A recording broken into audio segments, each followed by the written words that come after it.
Griner just called Caitlin Clark a trash effing white girl. Caitlin Clark has been picked on and abused ever since she entered the league in 2024, and now Brittney Griner is... The WNBA is at a major turning point right now, with pressure piling up for the league to step in and address Atlanta Dream center Brittney Griner after a heated clash with Indiana Fever rookie superstar Caitlin Clark. Clips have been circulating online, allegedly showing Griner directing racial slurs toward Clark after fouling out, and fans can't help but notice how quiet the league has been. That silence feels even louder when you compare it to how quickly the WNBA has reacted to other Clark-related controversies in the past.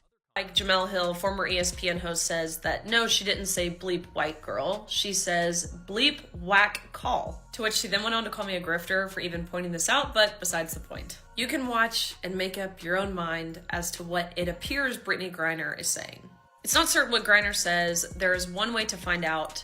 Ask Brittney Griner. However, no one has done that except for Outkick. It's been over 2 weeks since Griner said this. Instead, the WNBA was investigating a bogus race hoax made up by Angel Reese about Indiana Fever fans. And I say bogus because they found no evidence that supports This all went down during the Fever's 81-76 win over the Dream, a game that was already chippy and full of tension.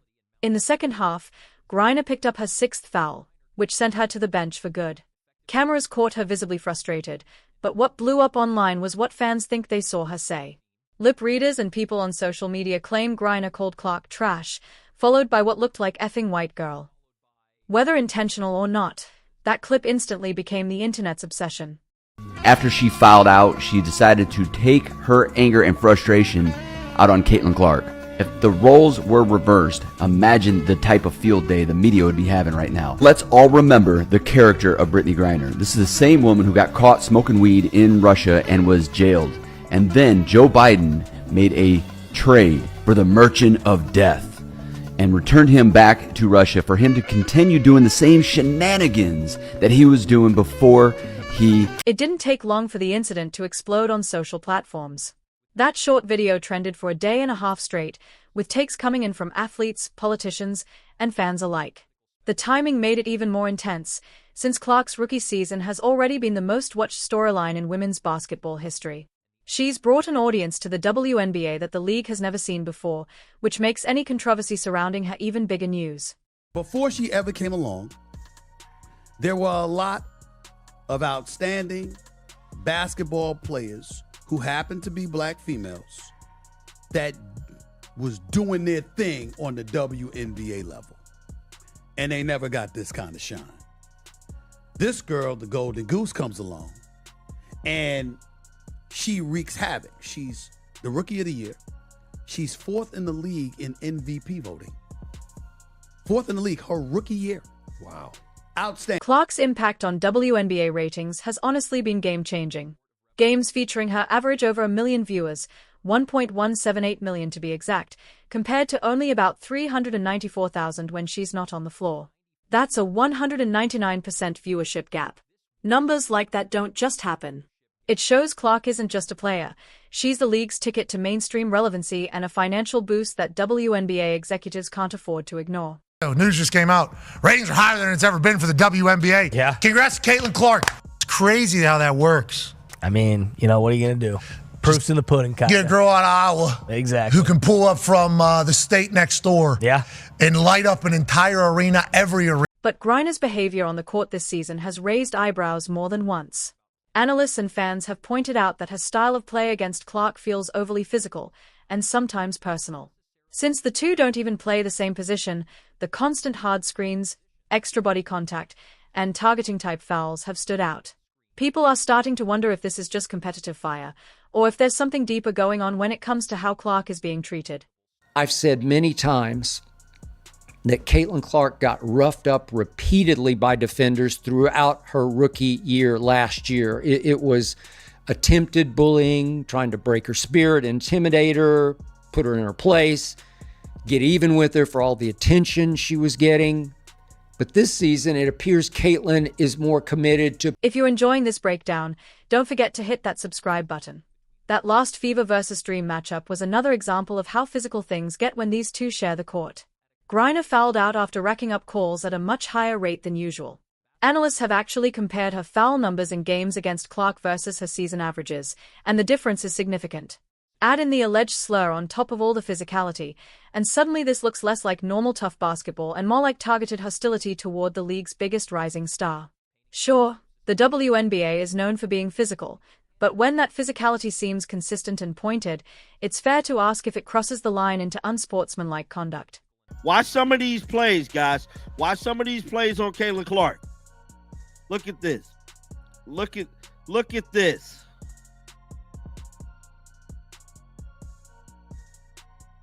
See that? Grabbing, physically grabbing her, applying pressure, pushing her. Look at Brittney Griner. Look at this. Look at how physical they are. Now, granted, Caitlin Clark has been in the weight room this season, but I'm telling you right now, there is only so much your body can take, man. Look at how close Ryan Howard playing her. This is... What's really fueling outrage is the WNBA's response, or lack of one. Just a few weeks before this Griner situation, the league immediately launched a full investigation into claims that Fever fans had shouted racist chants at Chicago Sky's Angel Reese. That probe lasted almost 2 weeks, even though it ended up finding no evidence. Still, the league treated it seriously. Compare that to now, a video that's gone viral worldwide, and yet the WNBA has stayed completely silent. No statement, no acknowledgement, nothing. That double standard is what has people furious.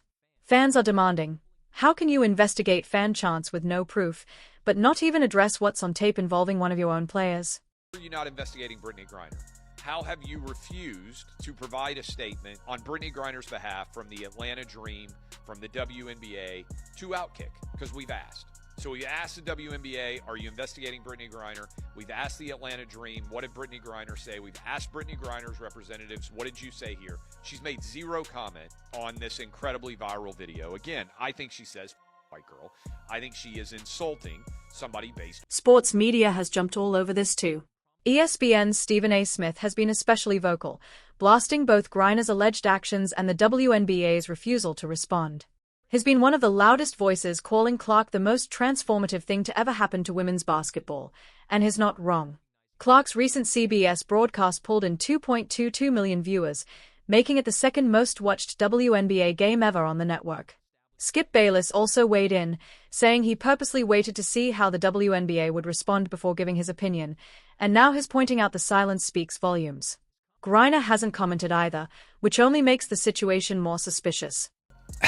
I don't know for sure what was going on with what cameras caught Brittney Griner saying on the bench after she had fouled out against Caitlin Clark's Fever in Atlanta. I waited to comment on this until the WNBA was able to investigate it. I wanted them to issue a statement about it, but we have heard nothing from the WNBA, absolutely nothing. And Brittney Griner has not commented, which I find significant. And let's be real, this isn't happening in a vacuum. The WNBA has been under fire lately for inconsistent discipline across the board. Just recently, Connecticut Sun guard Dijonai Carrington was caught on camera pulling Sparks guard Sarah Ashley Barker down by her hair. The league does have rules and punishments for unsportsmanlike conduct, ranging from technicals to suspensions, but the way they're applied feels uneven. Fans are noticing that some players seem to get harsher scrutiny than others, and it's creating real credibility problems. You folks, the WNBA already set a precedent.